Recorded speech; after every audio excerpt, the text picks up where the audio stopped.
talk a bit about where I am located.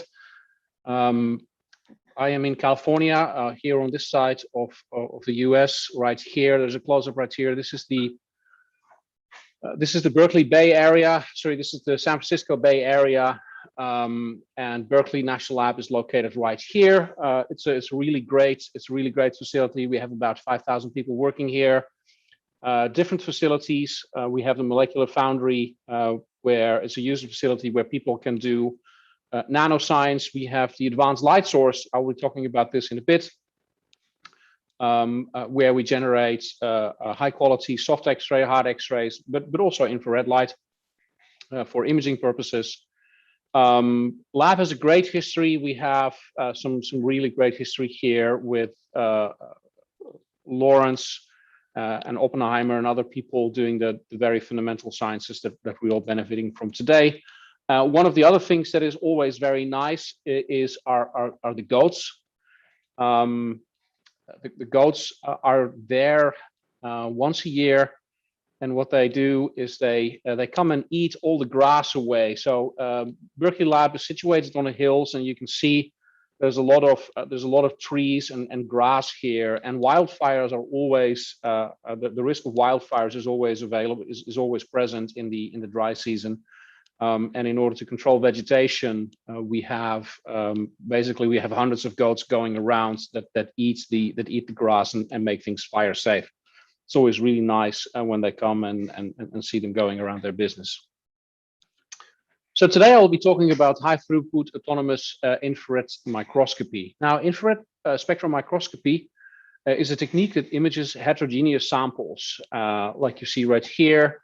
You have different bacteria or different soil samples, and these samples, they have localized complexity and information hotspots. Not everywhere where you look in this particular image right here is a lot of useful information. If you look here at this point, there's not much going on here. If you look right here, there's a lot of stuff going on, and it's the same thing in the other images right here. And I will be speaking more about this image later on. But the nice thing about this technique is that it provides you insights in the location and the abundance of chemical fingerprints in medical or geobiological samples or material science samples and other complex materials. The nice thing is that it's a non-destructive technique. The issue is that it's very time consuming. If you have a sample of the size of 70 micron by 100 micron, and you want to image this at about a micron resolution, it takes about 9 hours to measure this. And given the fact that there are only 2 beamlines in the United States, actually maybe it's better to say it's 1.5, because I think one of them is not complete yet. So let's say there's 1.5 beamlines where you can measure this. Beam time is very precious, and you need to do this in the most efficient way you can. So how does this work? This technique, it's fairly straightforward. I suspect most of you are familiar with infrared microscopy. You have a sample that can be something simple as a cover slip with your sample on top of it, or you can have something a bit more sophisticated with microfluidics. And you have a microscope. In come the infrared light, and out comes radiation that you measure, and the spectra that you get out looks like this, for instance, and you have different wave numbers, and every wave number that you have, the different regions that you have are sensitive to different chemicals. So around the 300 inverse centimeter, you have lipids and OH stretch. Around 1700, you have regions that are characteristic for proteins. And you go down and you see characteristic areas of nucleic acids and carbohydrates. So this is a very nice technique to basically find chemical fingerprints in your sample, find them spatially, but also be able to track them in time and in space if things matter, if things change. It's a non-destructive technique, unlike X-rays or electrons. When you use X-rays and electrons and you shine them on your sample basically you kill your sample. That's both in material science as well as in biology. Electrons and X-rays kill your sample. Infrared is different. It's non-destructive. So it's really great to follow reactions under very near native conditions. The other nice thing is that the field of view is essentially determined by the cover slip or the range of the motors that you have. So if you want to measure if you want to measure a sample, like I said, a 70 by 100, 110 square micron, it takes about 8 to 10 hours depending on the settings. Now, why does this take so long? Well, this goes back to this idea of this complexity. When you start off measuring things, you don't really know exactly where things are, and you want to measure your data in the best possible way. In order to get to the maximum resolution, you better be safe than sorry, and you just basically measure your sample with the resolution of the instrument, which is a 1 square micron probe. So typically what people do is they start off with a regular grid scan, and at about 4 seconds per probe, you get about 7,000 spectra, which is 8 hours. A spectrum that you get is about 7,000 floats, but the good thing is that you get them all at once. So don't need to worry about that, because it's a broad band of infrared that you get in, so you don't have to move a monochromator or anything like that. What is interesting is that the data that we actually get, if we take this full hyperspectral data cube, this data that we get out is actually compressible. So if you do principal component analysis on this data, about 20 PCA vectors explain 99% of the spectral variance. So that is nice. So that means that in a lot of cases, describing the actual variation in the spectra, we can rather than using 7,000 a vector of 7,000, we can actually get away with using a vector of 20 or less. So that's great. But what about the spatial variations? Well, these spectral maps that we have are smooth. Again, you can see that right here, right? Things are relatively smooth right here, and there's a lot of change here, and then some other things change there, and then they're smooth as well.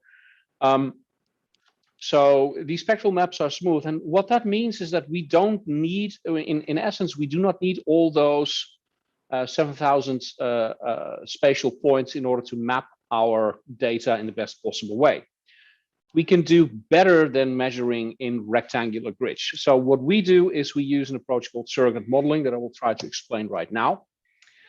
So surrogate modeling is in essence an exercise in function approximation. So when you try to approximate a function, in a lot of cases, you can do a lot better than simple Cartesian equispaced grids. And everybody who has done some basic numerical integration knows that you can use Chebyshev nodes for building Chebyshev approximations of functions on a limited domain, and there are other ways of doing this as well.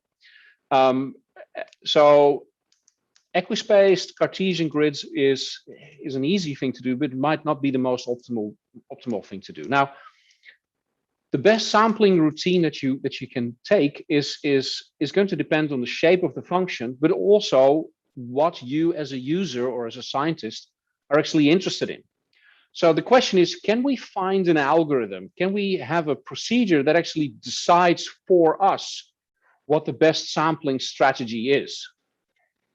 And that's what I will be explaining.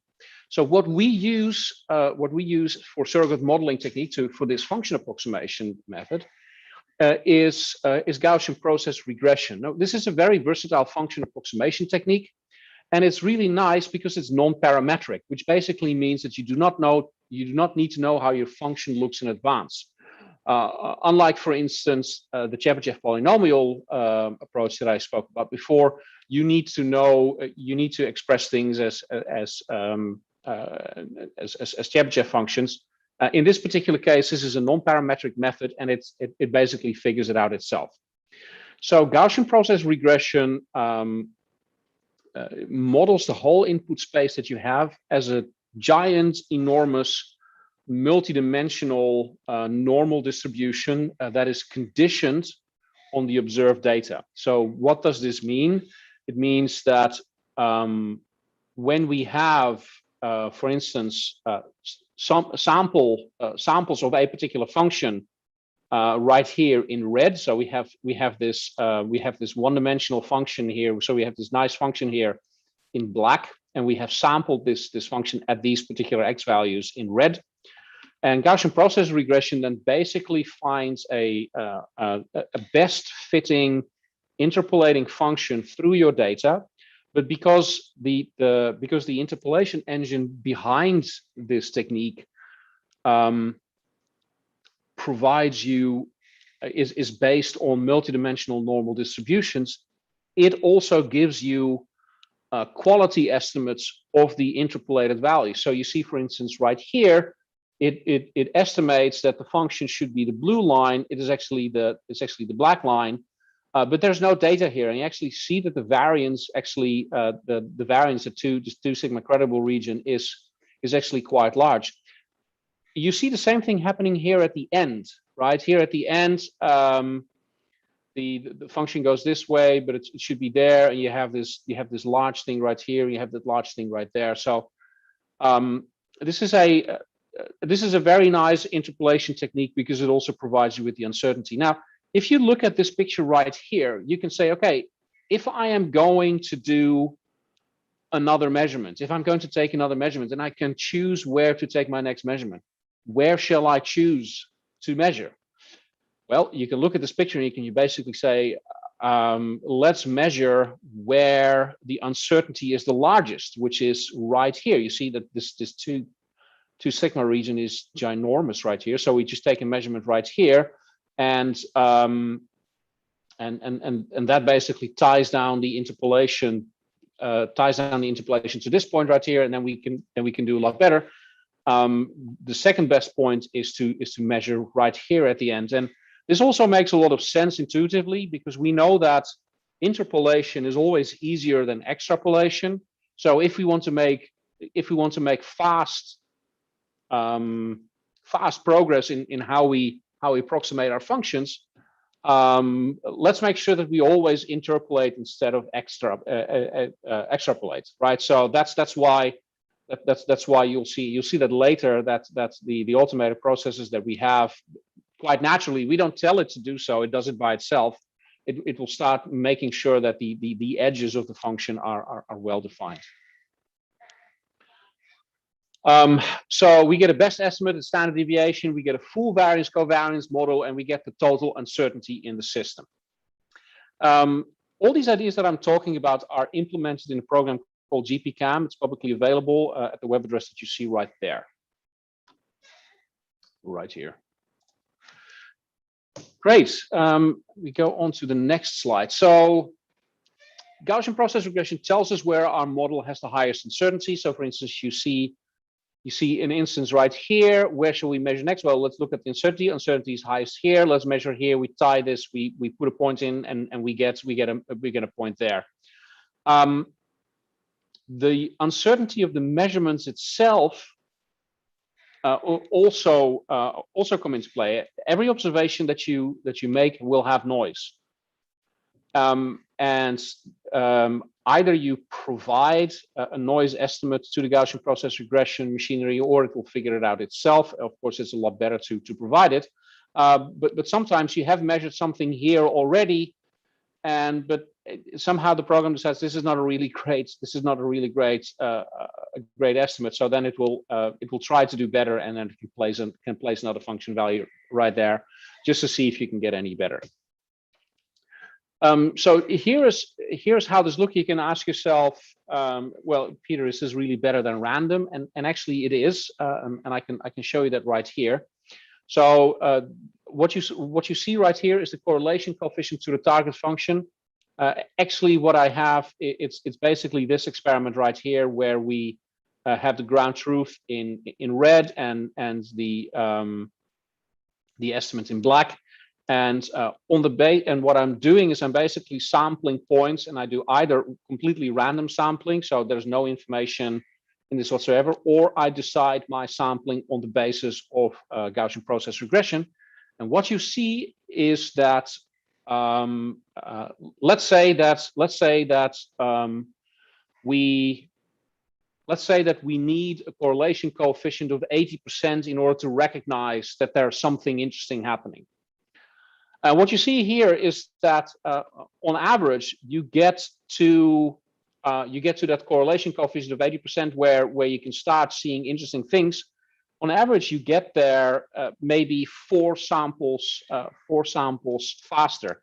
You can say, okay, Peter, what is 4 samples? But if one sample costs you $20,000 and takes a week, this actually is real money.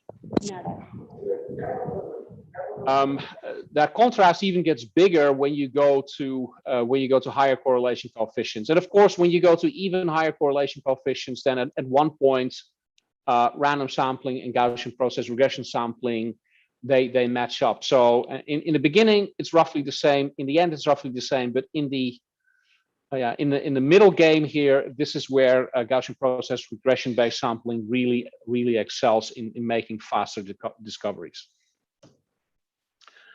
So how are we going to use this on the beamlines? So we have an infrared source. We have a very complicated biological sample that is, in a sense, very expensive to analyze. If you want to measure this sample in total, it takes you 9 hours. And if you have 10 of those samples and you only have 2 days of beam time, I mean, that's getting tricky. So you need to do something better. So what we do is we basically initialize this process by doing a couple of random measurements, and subsequently we start building these surrogate models like I showed you before. There's a lot of math involved here. And what we get out of this is an updated experimental design that basically tells us where we should be measuring next in order to reduce, for instance, the total uncertainty in the system. And we can go round and round and round until we are done. How do we know that we are done? Like I said, Gaussian process regression really excels in the middle game right here. Not so much in the beginning and not so much in the end. So we have to also find a way to find out whether or not we're still in that middle game. So this runs in real time. The way that we actually do this is we have an instrument client which basically controls the beamline. We have a message queue that runs via the internet, and then we have a beefy computer that takes the data, does some necessarily dimensionality reductions, and analyzes the data, and then basically tells you what the next best location to measure is, sends that thing back to the beamline, and then the beamline does its thing, and then when it's done, it sends it back again. On and on we go. This is how this looks in real time. We take a couple of similar samples on the beamline, and you can see right here that okay, this is the model that we have. Once in a while, we need to optimize the so-called hyperparameters. So once in a while, there's a little bit of a weight that allows us to that allows the model to become better. But once that's done, it's really fast. It takes less than a second to generate a new idea where to measure. So let me show you some case studies here. This is from data collected by Patricia Valdespino Castillo. She's our colleague that is a microbiologist. She goes to the most interesting places. This sample that you see right here was collected from a lake in Mexico. But other samples that she has collected is from the Antarctic region. I mean, it's quite stunning, the kind of things that is being done in this group. So in this particular case, we have a so-called Bioreef sample. The optical image is right here. What you see here are 3 selected infrared absorption band maps that were measured over about 9 hours. So this is measured at 1 micron resolution. and we will use this to basically show what is happening. So the first 100 points that GPCam tells to measure are distributed like this, and you basically see that you basically see something happening. The sides of the sample the sides of the sample are being sampled. Number one. Number two, what you're seeing is that the points, apart from this guy here, I'm not quite sure what happened here. This could be maybe a random seed point. But what you see is that the sample points, that are being placed are self-avoiding. The sample points are self-avoiding, so we never get too close to any of the other measurements that we have made, and this continues on. So this is after 6 minutes, after 12 minutes, you have 200 sample points. It looks like this, etc. etc. etc. 36 minutes, you have 600 sample points. Again, it's self-avoiding, and it looks really good. You can see, if you stare at these things long enough, you start seeing patterns in them. So I'm gonna skip this image right now before we all go crazy. Oh, there we go. Okay, so let me show you here at one particular band. Which one is this? This is the OH stretch band here. So after 100 points, things look a bit splotchy. Not quite happy with it, but after 400 points right here, you already see, if you compare this map here to that map, this is the ground truth and this is our interpolated value, you already see that there's a very high correspondence between the 2 points. There is something weird though. You can see here these points, these more blobby-like features in these blobby-like holes. It's the less pronounced version of what you have here. The reason why you see this here, is what we're showing is the mean, is the best estimate. But all of our estimates actually come with a standard deviation. We don't see the standard deviation in the areas in between these points, or in the areas between these points right here. The standard deviation is actually a lot larger, and that's why this looks like this. So again, this is about 45 minutes of data. This is about 8 to 9 hours. After 400 measurements, the interpolated spectra that we have actually a median correlation of over 95% to the ground truth. So for the vast majority of the data, things actually look really, really good.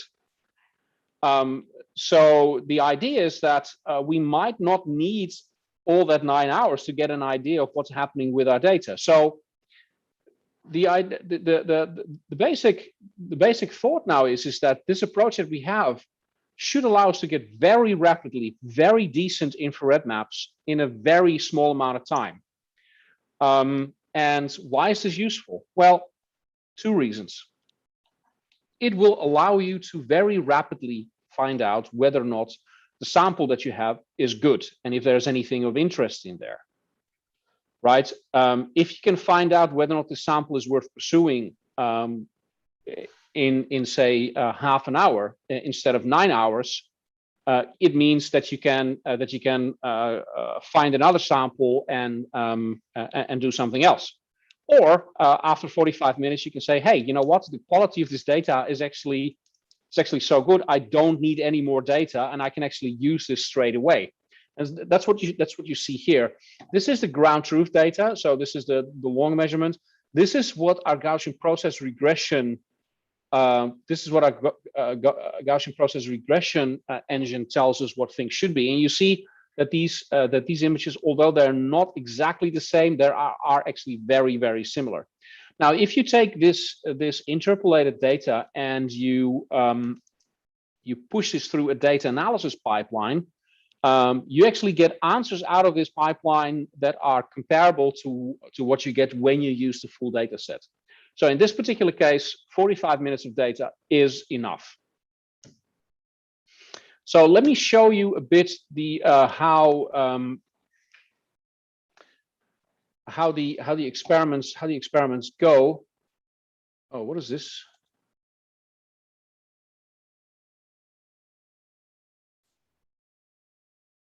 This is not what's supposed to happen. It's supposed to be embedded, but somehow it's not working. So you basically see here that the Gaussian process regression puts the points throughout the sample without any issue.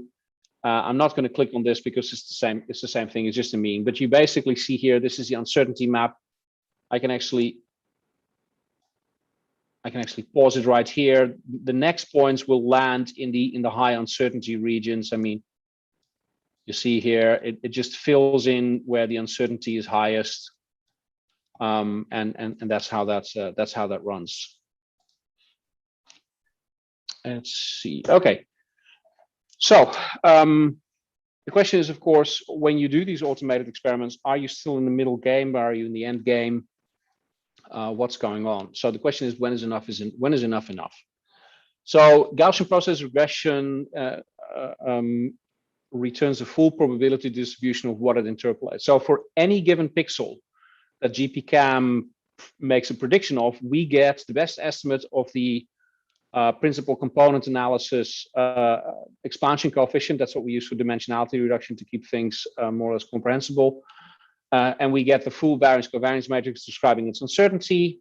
So our surrogate model gives us the distribution of the PCA coefficients.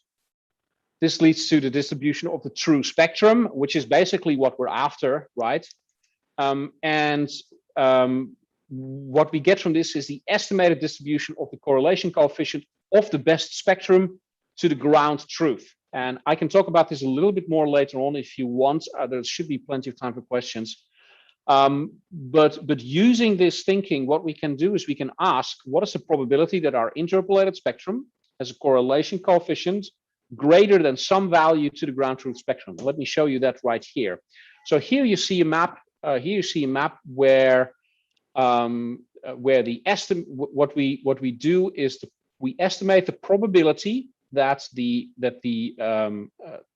spectrum that we have in here has a correlation coefficient that is larger than 90%, and that's how it looks. And what you see here is the correlation coefficient between GPCam and the ground truth. It's capped at the lower end at 90, and if you step back, you squint your eyes, you will see that these two maps actually make a lot of sense. What's really interesting is that the blue areas where the correlation is low are actually areas in the map where there is no signal whatsoever. This is noise, and finding something that correlates well to noise is really, really hard. So we're very happy with this with this result. This basically allows us to make predictions or gauge whether or not we are done or not. So what I've shown you right now is basic exploration mode, where we don't ask any questions. We basically tell the system just to look around. Well, looking around is great. It's like when you're on holiday and you want to explore the surroundings. It's great to just walk around, but sometimes you need something more specific, like a shop, favorite restaurant. I'm looking for Kadai 65. That is actually my greatest. I always try to get that. It's really like 65 quail 65. It's absolutely amazing. Anyway, so sometimes you need to find something. So and when that is the case, it really doesn't make any sense to look in areas where you don't expect to find things.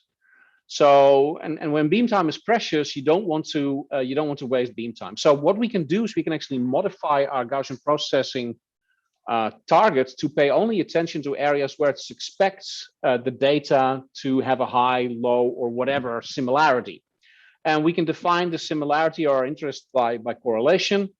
And what we do is that the approach that we have actually doesn't look for a single best point. Instead, what it does, it automatically maps out regions of interest based on the criteria that we have. If you look for a single best match, the process would result in a very dense sampling around a single point, and that is something that you want to avoid. And you see this right here. We basically have a correlation coefficient map here, and we are looking for spectra that have a high correlation to this guy right here, this red one. And we let the system basically evolve, and what you see is that it starts to measure specifically around this area right here, which correlates to this area right here. And you see here that you get the same behavior in terms of self-avoiding and filling up borders of areas where things are happening. What you see right here is the distribution of the correlation coefficients of our sampling points. When you do exploration, when you don't tell it anything, you get distribution correlation coefficients like that. And when you say, okay, find me something, you actually see that the system shifts towards sampling only in areas that look like what you're after. I hope this is working. Yes, this is working. So this here is a video of how to find things. This is how this experiment runs. This is the estimated correlation coefficient or function, and this is the so-called attention function that is derived from this correlation coefficient. And this is how this samples. Now, other things that we can do, we can look for things. We can look for things that change. So in biochemistry, but also in material science, interesting stuff happens in areas where there's a lot of change. So instead of looking for a particular correlation, we can actually tell our process to only measure in areas where there are large spectral gradients. And again, we can define large, not in absolute numbers, but we can do this in relative numbers. So we can basically say anywhere where you have gradients that land in the estimated top 20%, that is where we measure. And again, this is just like the previous estimate, the previous searching thing. We're still doing exploration, but we basically de-emphasize areas where things are flat, and that's what you see. That's what you see here in this image right here. So I'm almost at the end here. So what's really great is there's actually a number of things that are really great, like 165 participants. This is amazing. This is absolutely amazing. I didn't realize this was going to be such a big thing. So thanks so much for giving me the opportunity to talk in front of so many people. This is really great. So that said, autonomous data collection reduces the amount of measurements that you need to do. It makes your data collection more efficient, so that you can look at more samples. You can come to critical decision points a lot faster and decide, yes, I want to get more data from the sample, or no, I have enough, or this sample is so horrible, catch me something different, or you know what, I'm out of sample, let's give it to somebody else. So the quality of the surrogate model, that we can actually find out how a surrogate model is doing, and it can be expressed in relatively intuitive quantitative metrics, which is really nice, because then you can basically tell the system, you know what, as soon as 70% of the area has an estimated correlation coefficient to the true data larger than whatever, then we're more or less done. And when that's the case, send me a text message, and then we can decide what to do next, right? You can look at other things as well. You can add, because we have these full probability distributions, we can actually get other derived measures of uncertainty for very specific metrics, like peak heights or peak positions or anything that you can think of. A lot of these things are not very easily done analytically, but because we get an analytic distribution back, we can actually use bootstrapping methods to get to any kind of numerical thing that you're after quite easily, actually. Another thing is that planning how to collect data really critically depends on what you're after. So when you're running your sample and you do basic exploration and you see, oh, this is interesting right here, you can actually change your criteria relatively easily. You can do this midstream. You don't have to really stop your instrument. You just have to tell the GPCam server that, oh, I want you to start paying attention to other things, and then it will start paying attention to other things, and it will keep the data that you had, everything in mind, and use it. It doesn't throw it away. So I would like to finish with this here, and that is that I hope you're getting away with the idea here that this autonomy and this adaptive experimental designs is really great for this kind of microscopy stuff. But it's not only microscopy where this is useful for. You can use this for crystallization as well. When you set up crystallization trays or anything else, you can use these Gaussian processes to build surrogate models and let the surrogate model tell you where the uncertainty is the largest, or where the probability of getting certain crystal sizes are highest, or where the morphology of the nano particles that you're making comes out in a particular way. You can use this for any kind of experiment. You can use this for plant breeding, right? If you want to build the next apple or banana or rice or whatever it is, using certain ways, you can use these experiments to you can use these computational tools to figure out what kind of sampling strategies you need.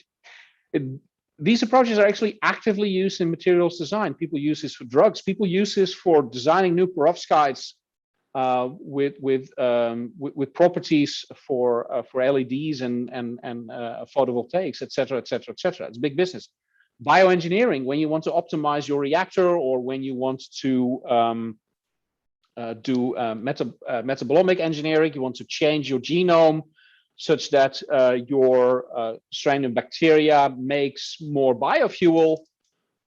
This tool can help you with this, and there's a lot of ideas and talks and backgrounds about this in this website that you have right here, Autonomous Discovery at lbl.gov.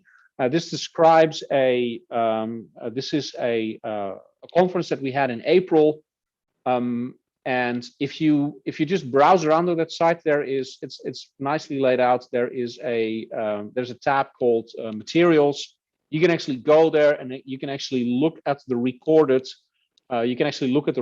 talks of people that have given talks, and this is in materials design, crystallization, bioengineering, and all sorts of great stuff.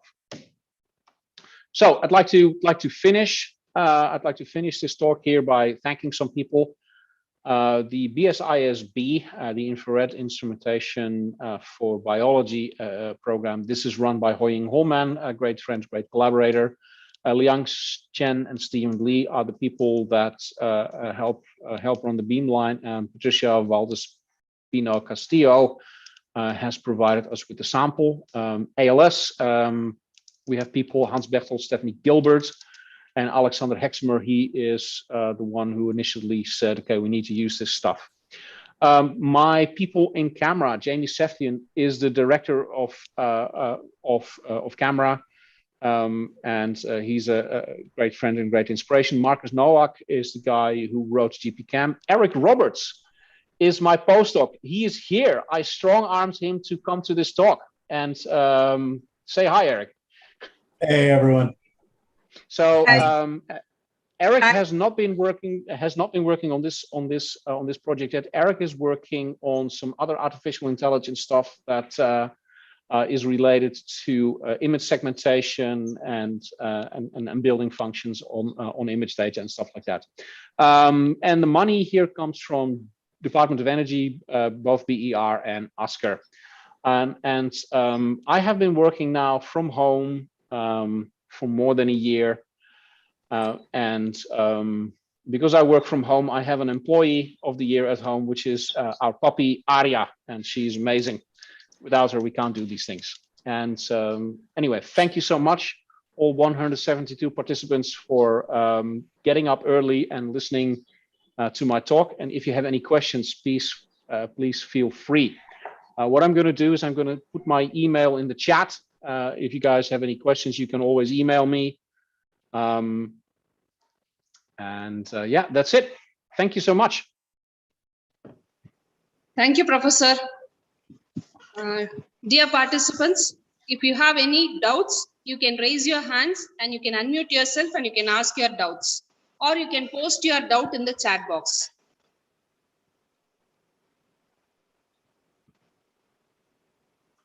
Let's see, then I need to go here. It was an excellent presentation, Dr. Peter. Thank you so much. Any questions?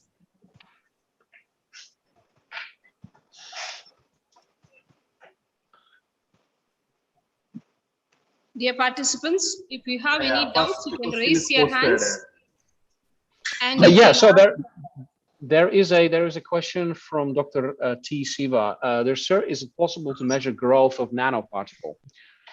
Sure. I mean, if what you're after is the size of a particular nanoparticle, there are various ways of doing this. You can use, I think you can use dynamic light scattering. We might be able to do stuff with infrared as well, or you can use X-rays or something like that.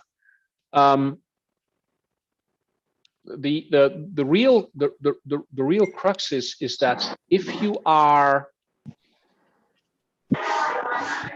if you do nanoparticle synthesis and you do this, for instance, in a flow chemistry setup where you can play with temperature or pH or whatever it is, then you can use these methods to actively steer, to actively steer your growth process in a direction to get the desired shape, size, polydispersity, or something like that. If you can measure it and you can control the parameters that govern the growth, then you can use these methods to steer the process in the direction of your choosing.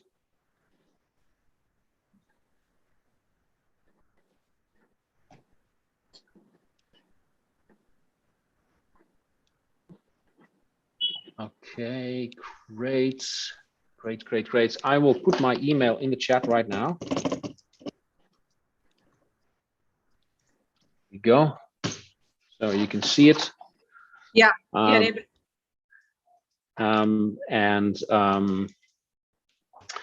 Mr. P. Cannon asked me which one method is best of nanoparticle. Yes. It's a good question. I really like X-rays. So if you want to follow the growth of nanoparticles, I really like X-rays, and you can use X-ray scattering. You can use X-ray scattering for that, and that is I think it's a great way of doing things. I know of people in Stanford, I think, that have hooked up these flow chemistry devices to beamlines, so you can actually do these things.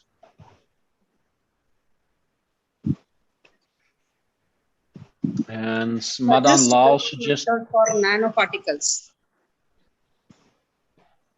Sorry, say again. He suggests best method for nanoparticles. I'm not quite sure. Like, best method for nanoparticles depends what you want, right? You want to synthesize them, then you have to go into the textbooks to figure out how it works. If you want to manipulate them, you just need to look at the basic chemistry. I mean, if you have synthesizing robots, you can you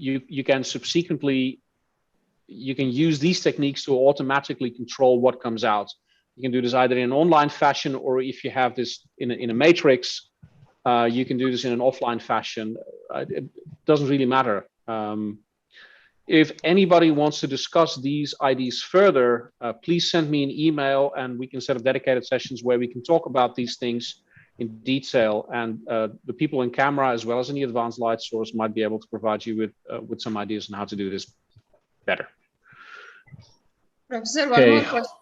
one more question, Professor. Is peak broadening in XRD profile always tells about nanoscience, or it gives other information too? That's a very good question. So theoretically, it does, or at least it's the basic theory tells you that peak broadening gives you ideas on the particle size, but it's not as easy as that. It also has to do with the coherence length of the material, right? With the mosaicity that you have. I also think it has to do with the transverse coherence of the X-ray source that you use. I know people have been studying this for ages, and I actually think that in the link that I sent, that there is somebody who actually gives a very detailed talk on exactly what it is that you can get out of peak broadening using different models. But if you use small angle scattering, you measure the shape transform. So then you can get to the radius of gyration and other things, and that might be easier if you want to do this in an online fashion. If you don't want to do this in an online fashion, you can use TEM or anything else, and get your shape parameters in that particular way, your shape distribution in that way, using automated image analysis and other things. If that is something of interest, again, let us know. We have some great segmentation tools that Eric is working on that should allow you to analyze data in that particular fashion. One more question from Nasser Drareini. What do you think about future jobs and careers in the near future, especially using artificial intelligence? No, that's a very good point. I mean, artificial intelligence is becoming more and more important, but I see AI, at least in the sciences, as just another tool to do things.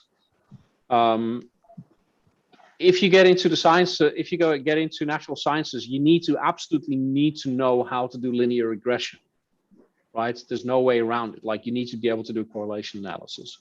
And I see artificial intelligence in the same way. You get into the experimental sciences, in a lot of cases, you will find out that being able to build a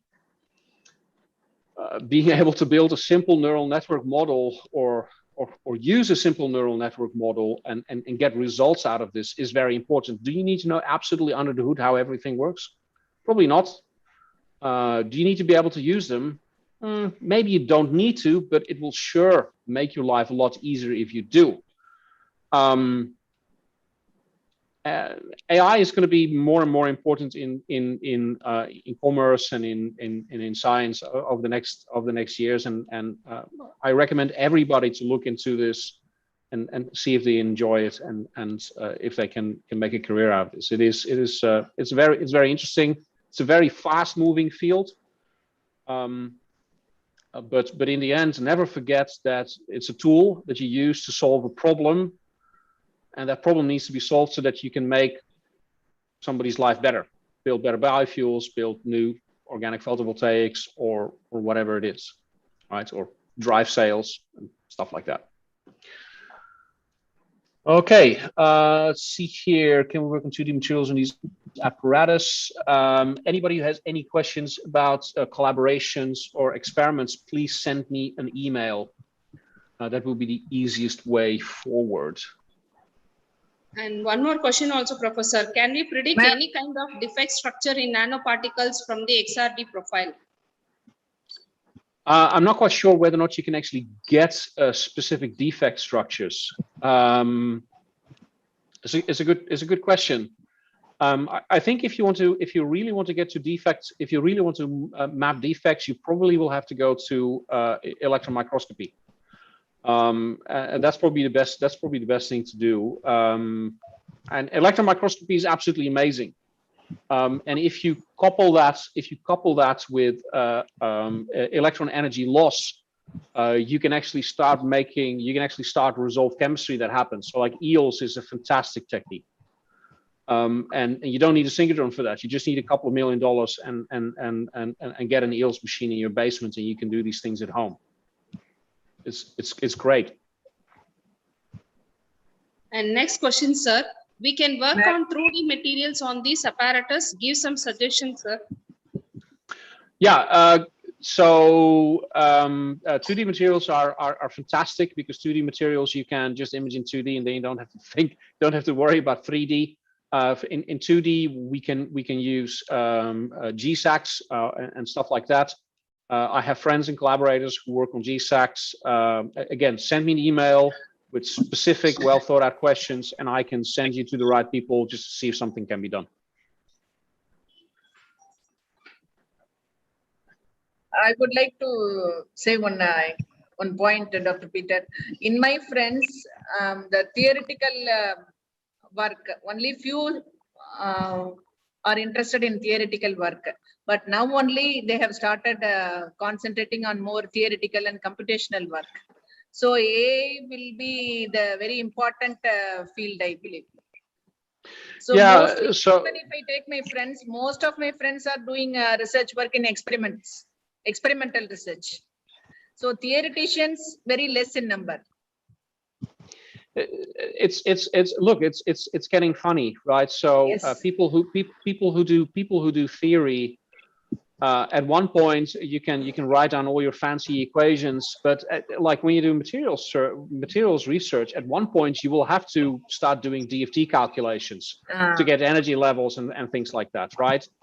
So the question at one point is that if you want to get a lot of energy levels or band gap predictions for, I don't know, 1 million type of materials, right? And you have to run really sophisticated DFT calculations on this. This can take an enormous amount of computational resources. So what you can do instead is you can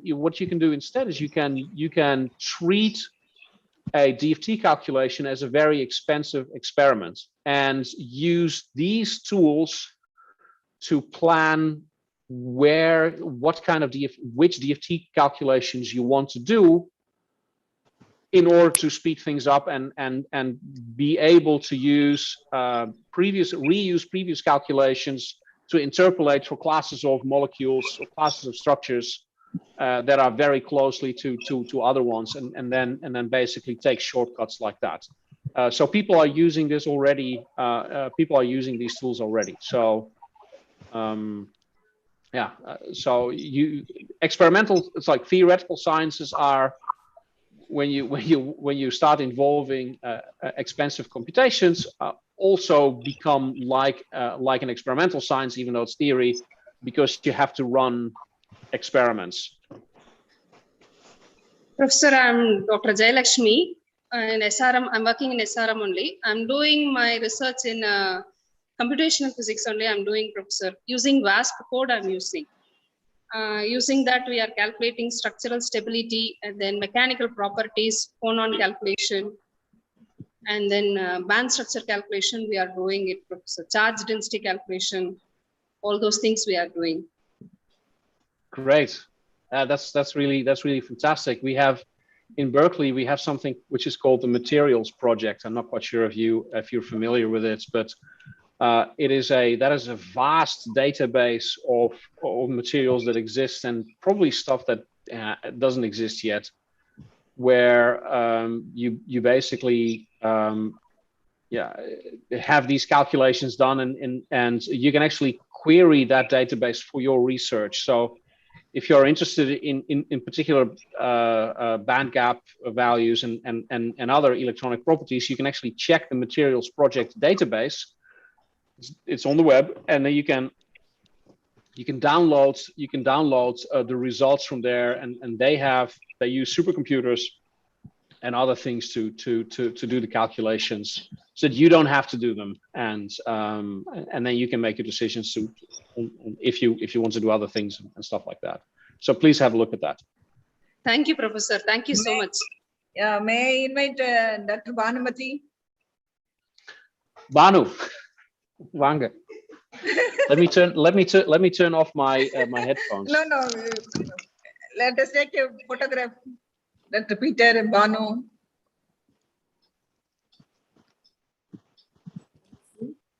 Yeah, stop share. You can speak Tamil. Koncham. Oh, nice. So nice. Hi. I. I'm Subramanian not. sir. Okay, I have to do something with my camera magic here. Just a moment. Subramanian sir. Okay, ma'am. Okay, ma'am. Okay. Photo. Just one moment. It's okay. I can say it. Dr. stand Eric it. Roberts. It's okay. I can stand it. Just wait. Here. Okay. Hi. Hi, everyone. I'm not Yeah. here for scientific questions, though, because I'm very tired. Yeah, it's a late night for you. Thank you so much, Dr. Banu, Dr. Peter, Dr. Eric Roberts. Thank you. Thank you Yeah. for inviting Peter, and I hope you all enjoyed the talk. Sure, sure, sure. Yeah, So and, this is the first lecture we have listened to in artificial intelligence in physics. oh, wow. No, it was my pleasure. I mean, I did not expect 172 participants. It's really great. And what is nice also is that the talk is live streamed. So I believe that both my parents as well as my in-laws will be watching this later. Oh, very nice, very Yeah. nice. In fact, we will share the link, and you have got lots of positive feedback from the participants. We will share the photographs, feedback, Thank you. and YouTube link. Excellent. you. Thank Thank you, Fantastic. Sudha. Thank you so Thank you. much. Fantastic. Thank you, Dr. And I hope we Banu. can see again for Yeah. his talk, if you like. Sure, And- sure, sure, Yeah. sure. It's our Yeah. pleasure. Yeah. Thank you. Thank you, Dr. So thank Peter. you so much for putting this together. There's a lot of other interesting talks happening as well. And Yeah, I'll be popping into some of them if it fits my time zone. sure, sure, sure. In fact, yesterday we have got more participants, 270 plus, because of the morning time, no, in India. The Ah, participants are less now. I see. Okay. Maybe in the Okay, evening interesting. Indian time means they will be free. Oh, okay. I see. No, Yeah, it is academic work- it's a really academic work nice started. idea to have these to have this professional development stuff Yes, spread out with one talk or two talks over a Yes. couple of weeks. It's a great idea. I think we have to steal it. yes. We have to do the same thing Definitely here. we'll call you. Great. We will invite you. Thank you so much. Excellent. Okay, Thank so you, Dr. Peter. I have a very early start tomorrow, so I'm going to say thank you so much. And do you have a participant list? I mean, it's perfectly fine to send my email. Because this is recorded on YouTube, I don't want to spell it out loud, but just feel free to share my email with all the participants. Sure, sure, sure, Again sure, in the chat. Okay. sure. Let Sure. me do this again. I'll just put it in here. Dear participants, you can find the feedback link in the chat box. This feedback There we go. is only for this session. Yeah, thank you. For your kind information, today afternoon we have the another session. So kindly join before 2 p.m. Excellent. Okay, I'm going to wave off. Thank you so much. Yeah, This was thank you. really, Good night. really nice. Good night. Good night. Thank you so much. Thank you. Bye-bye. Thank you. Thank Thank you. you. Bye, Thanks bye, a lot. bye. Thank you, Dr. Eric Roberts. Thank you. Thank you. Thank you. Hi, hi, Thanks. hi. Thank you. Thank you so much. Have a great morning. Good night. See you all. See you. So, good morning to all. It is my privilege to propose vote of thanks for the third day, session 3 of two-week international faculty development program on advanced computational and experimental research in physics 2021, organized by Department of Physics, SRM IST, Ramapuram campus, Chennai. First of all, I extend my sincere thanks to our chairman for his encouragement and support to conduct this two-week FDP. I extend my warm thanks to our chief guest, resource person, Dr. Peter Zwart, staff scientist, molecular biophysics and integrated bioimaging and advanced mathematics for energy research and applications. Lawrence Berkeley, National Laboratory, USA, who delivered his lecture on AI-assisted high throughput infrared spectrum microscopy, which enlightened us a lot. I extend my sincere thanks to our director, Ramapuram and Trichy campus for the perfect support and guidance extended to us for conducting this FDP. My sincere thanks to our Dean ENT, Ramapuram campus for his valuable support. I thank our VP Academic, VP Admin for their encouragement for this FDP. I thank all the faculty members, research scholars for their constant support. Last but not least, I am very much thankful to our participants who have attended today's session. Thank you all.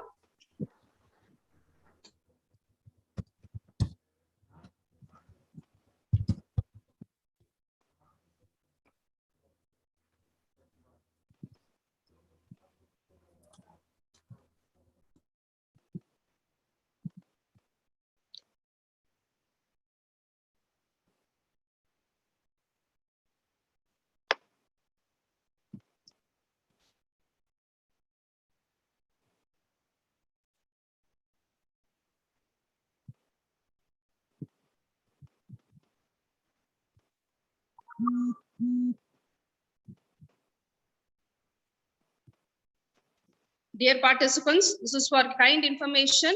I request you all to attend session 4 by today, 2 p.m.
Subramaniam sir.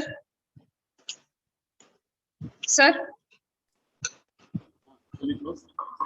Sir, shall we close? Okay, sir. Coffee.